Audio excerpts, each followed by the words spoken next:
So you have already heard about Charlie Tree, John Wong, and Johnny Chung, businessmen and Clinton supporters whose shady fundraising and connections to the Chinese government landed them in prison following the 1996 presidential campaign.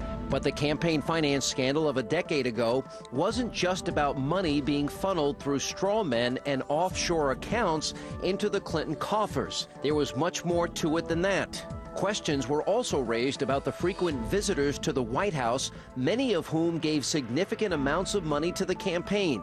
Between 1993 and 1996, more than 900 individuals stayed overnight in the White House, more than 800 of them in the Lincoln bedroom. The approval for all of these sleepovers came from President Clinton himself.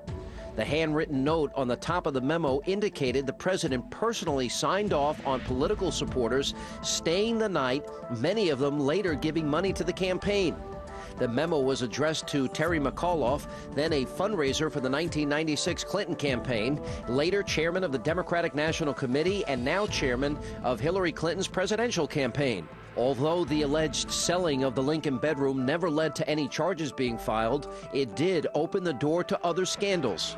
On March 27, 1996, Ray Arani, the chairman of Occidental Petroleum, spent the night in the White House. 2 days later, his company's Political Action Committee donated $100,000 to the Democratic National Committee.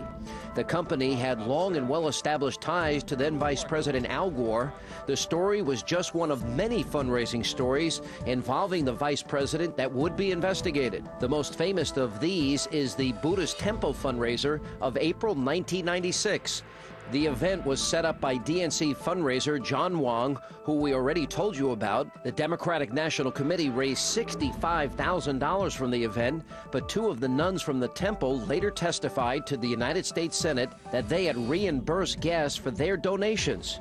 For his part, Gore denied that the event was even a fundraiser, instead calling it a community outreach. Gore was also investigated by the FBI concerning fundraising phone calls that he made from his White House office. The bill for those phone calls was passed on to taxpayers, and the Department of Justice investigated whether or not hard money had been raised by the vice president in violation of campaign finance law. The FBI also investigated a 1995 fundraising meeting at the White House involving the vice president. Gore initially denied that the meeting was about fundraising, but when confronted with documents that seemed to contradict him, Gore invoked the now famous, quote, iced tea defense. The vice president claimed he had consumed so much iced tea that he was in the restroom when the fundraising was discussed. Gore's